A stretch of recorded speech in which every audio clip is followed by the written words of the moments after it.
Hey, it's Sandra. Welcome to another episode of Asexualise, my asexual life. This is a place to be for asexual entertainment, education, information, and lifestyle videos. So click the subscribe button, hit the bell icon so you never miss an episode.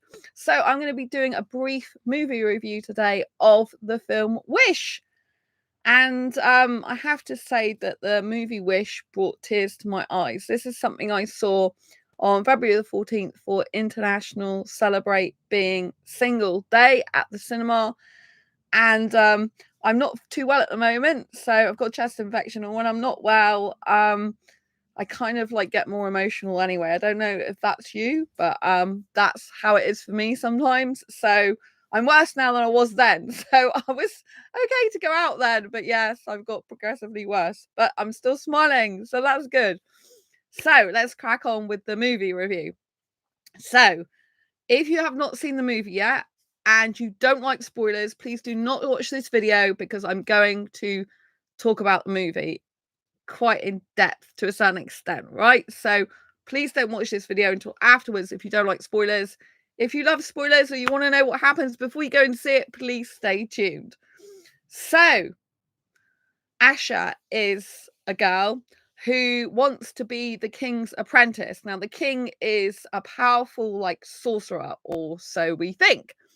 And we think at the beginning, or I think we think at the beginning as the audience, that he is a good guy, because that's kind of how he portrays himself, as like he takes people's wishes and he keeps them safe for people, and he's given people a home rent free. Basically, he's given this community of people a rent free home in his kingdom, and he's saying that he takes their wishes and he keeps them safe.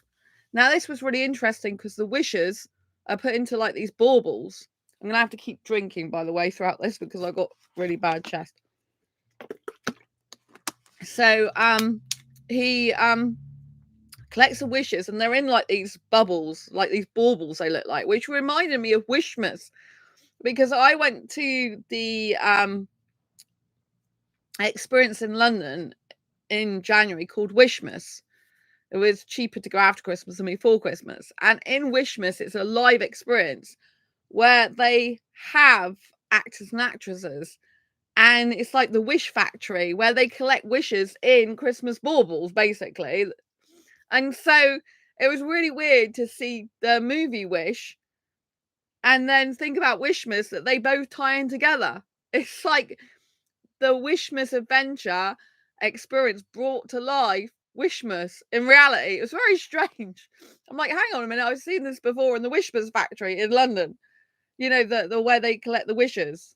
That's very interesting, I thought. Anyway, the king, he has the wishes that look like they're in baubles or bubbles, basically. And he keeps them safe for people. But once a year, I think it is, or every so often, he has a wishing granting ceremony. And so all these people, where in his kingdom, they all want their wish to be granted, and they give their wishes to him. Now, this movie is so powerful in terms of like emotions, in terms of heart and soul, if you take on board the whole meaning of the movie. And what this means is there's a lot of underlying kind of psychology and like getting to the soul of the matter. And this is the fact that if you give your wishes to someone else, they hold your personal power in their hands. So by giving your wishes to someone else and just hoping they come true and not doing anything about it, not taking any action, nothing's likely to happen, and your wish is likely to die. And that's because you didn't take responsibility and accountability for your wishes in life. I absolutely love this movie because of these messages. This is so true of people in everyday life. It's like when people go, oh, I'm waiting to win the lottery. I actually saw that on someone's dating profile recently on, I think it was Badoo. And because I'm on Badoo and Facebook dating, and it's like, oh, I'm waiting for the lottery. I'm waiting to win the lottery. Like, why? That's just stupid. Like, if you want to change your life, you have to be prepared to be responsible and accountable and take action to go and get your dreams. No one's going to make it happen for you. Yes, there are a few people that win on the lottery, but the whole point is you don't want to take the risk and chance of losing your life just on the thought that and hope that someone else might give you some money, right? This is not good for you. And so the whole premise of the movie is don't give your wishes, don't give your hopes and dreams to someone else to look after and just go idly by in your own life. Go and grab the life by the, I was going to say by the balls, but this is an asexual channel. And, go and do something about it. And this is something that's very close to my heart because I see so many people expect other people to change their life for them, expect a great big windfall, expect something to drop on their head and magically change their life. It's not going to happen, people. That was the whole point of the movie, the whole way through. You have to take charge of your life. You have to take your hopes and your dreams and you have to make those happen. And in this movie, the king knows that people are scared. The king knows that people fear taking action to go and get their dreams and make them come true. People fear taking action on their wishes and actually making them come to life. So he keeps a hold of them safe so that one day he might be able to bring them to life. And he keeps the premise up, if you like, to the people who are in his kingdom that he will one day grant the wish that they've got. Basically, everyone thinks their wish will be granted and they hope year after year, is my wish going to be granted? Now, Asha has a grandpa and he's like 100 years old. It's his birthday. And he's waited all this time for his wish to come true. And basically you see his wish. And how you see his wish is Asha applies and gets interviewed to be the king's apprentice. And so she goes, and because the king knew her father, he trusts her. So Asha gets let into more and more of his kingdom and gets to see actually everyone's wishes in this special like wish room. And when he's talking, the king, he reveals to her disgust, that most of the wishes will not be granted because he's keeping the wishes safe, but he says there'll only be a few and most will not be granted. There'll only be a few that will be granted because he has to keep Rosa safe, which is the name of the place, basically, that they live in. And she is absolutely shocked. Asha's like thinking, and says basically, these people are not going to get their wishes. So you should give them back. All the people that are not going to get their wishes granted, you should give them back. Because then they can try to make those wishes come true for themselves. And the king gets really angry with this. He's like, no, that's not how it works. I must keep it safe. And because she's tried to find her grandpa's wish, and she does find it in this. And he says, I can't grant his wish because it's dangerous. And she's like, why is it dangerous? And he's like, yes, it's dangerous for Rosa, like the place. So I have to keep the wishes safe. And you find out that he's saying it's to protect the kingdom, when really it's his own selfishness. And this is when he begins to turn, and you see that he's not the king that everyone thinks he is. He's not the good, kind, caring king that's keeping everyone's wishes safe. He's keeping their own wishes from them so that they can't be granted. So that the people of the kingdom do not take any action to get the wishes themselves. Do not do anything about them. And he preys on the fear and vulnerability of these people. He knows that they are not likely to make their wishes come true because they have fear. And this is the whole moral of the tale. This is the whole moral of the life story, real life. People are so scared and fearful to act on their wishes. They do nothing about it. And like her grandpa, Asha's grandpa, he, or you think, might die with his wish inside him.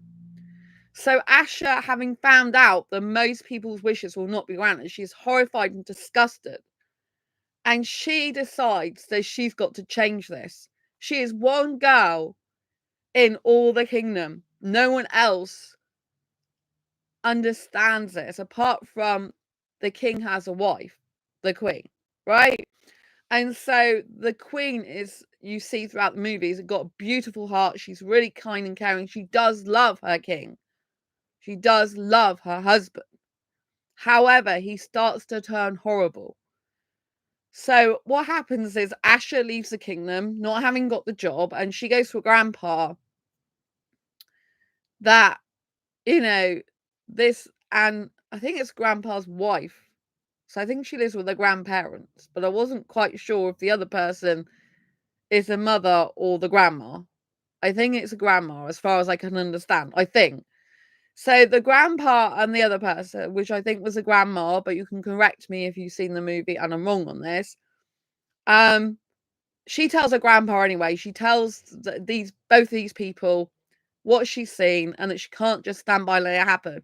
The grandpa then accuses her of being very selfish, of, wrecking the old man's heart, the dream that he might have his wish come true, and he doesn't want to know, and he has a bad reaction. But that is quite normal for most people, would have a bad reaction to being told the truth. People don't like the truth. People shy away from the truth instead of facing it head on. People don't like to know the actual harsh truth of life sometimes, but only when you face up to the truth and you accept it can you boldly and bravely change the outcome of your life. Boldly and bravely change the outcome of your life. Remember that. So she then decides that she can't stand what's happening. Doesn't matter what her grandpa thinks and says to her. She goes running off into like the forest area, and because her dad must be dead, because she starts talking about her dad, and the king knew the dad. So the dad is dead. So I don't know if the grandpa's with her mum or the grandpa's with the grandma. I got a bit lost with that bit. Anyway, so anyway, she goes out into this forest and she wishes upon a star, and she's singing basically that she's going to be brave, and she's going to, she's going to not be in fear and not let her fears get to her. And yes, she doesn't know if her wish will come true or not. She doesn't know if other people's wishes will come true or not. But what happens is, if you take back your personal power and have your wish for yourself, you've got hope. You've got a chance of making it happen. And you've got a journey to go on to get to that wish happening. Therefore, you are more likely to have it come true. And even if you don't fully realize it, you'll have changed and developed and grown for the better in the journey, because it's a journey that truly changes your life. This is what I say about entrepreneurship. It's not about money. It's about the journey you go on and the changes you make within yourself that truly changes your life. That's what happened to me. It changed my life for the better forever. It wasn't for entrepreneurship, I wouldn't have self-love now. Right? I have so much self-love because I started the entrepreneurial journey back in 2012, before I found out I'm asexual in 2014. So anyway, she wishes upon this star, and the star comes to life. Like, it comes from the sky and it ends up being woo, cute and cuddly. It's so beautiful. And so she sets upon a journey then, if you like, going back to the kingdom with the star. And the star's given voices to her goat that she has, and to plants and stuff like this, like flowers and stuff, I think it is. And it gives voices to the chicken. She goes back and with her friends who work in the kitchen for the king.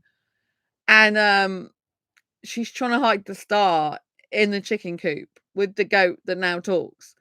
And there's this really amazing, funny scene where the star has given all the chickens golden coats and everything. And she's trying to keep it secret, but her friends end up seeing the chicken coop, and it opens a door, and all these chickens have got gold feathers, and they're all singing and dancing. It's really funny. I loved that scene. I thought it was so good. So it's really amazing. And then her friends believe her because they didn't before. And so she has to explain to her friends what happened. and how the kings took everyone's wishes and is keeping them safe, but really he's stopping them from being granted for most of them, because he's not going to grant them himself, and other people think he's going to at some point, so nothing's happening, right? This is very true of life. Unless you take responsibility and accountability and do something yourself with your wishes in your life, usually they don't happen, because you have to take action and you have to have them in your own personal power. You have to take responsibility for them. This is why I was tearing up in some of this movie. I'm like, no wonder people love this movie. But do people take notice of it? Or do people just think it's a nice movie? Because you have to take action, people. Your wishes are not going to come true if you just sit there. It's not going to happen. I hate to say it, but it's not, right? It's just not going to happen for most people, right? And you don't want to be thinking, oh, maybe it's going to come true for me if I just sit here and do nothing. No, life is not like that. I'll kick you up the ass. I'm clearly poorly at the moment, right? Kicking me up the ass is a bit. Thank you, life. Everything has a reason, so it's okay. I'll find a way of curing myself with people's help, alternative, probably medicine. But anyway, I'm digressing here. But if you wish to do something, change something, you have to do something yourself, right? This is the whole point of the movie. So anyway, so she tries to get her friends to help, but unfortunately there's a traitor amongst her friends, but you don't find that out till a little bit further in the film. So what happens is, when she wished upon this star that came to life, the whole of the sky lit up, and everyone thought in the kingdom that it was a king's sorcery. But the king saw it and knew it wasn't him, so he finds it a threat, and he didn't know it was Asha. So he tells his wife, and he's like, I've got to cast this spell from this book, right? This book is forbidden. He's forbidden himself, and he forbid Asha to go near it when she came to interview for being his apprentice. But he decides to take it out and use it, and his wife talks him out of it, the queen, right? But his insecurity gets the better of him. His rage gets the better of him. The fear of him having other people's power taken away from him and regained back in control by themselves is rendering him fearful himself, because he doesn't want other people to be able to have their wishes come true. He wants to be able to be the one that's entitled and that says if people's wishes can come true or not. Ring a bell? Narcissism? Entitlement? Yes, this guy turns out to be pretty much a narcissist, or narcissistic traits, if you like. Probably, probably you would say full-blown narcissism. But anyway, he's not a good guy in the end, right? He's a really bad guy. He thinks he's entitled to people's wishes. He likes to control people and manipulate them by preying on their fears, which is what people do in real life. Excuse me. Oh, God.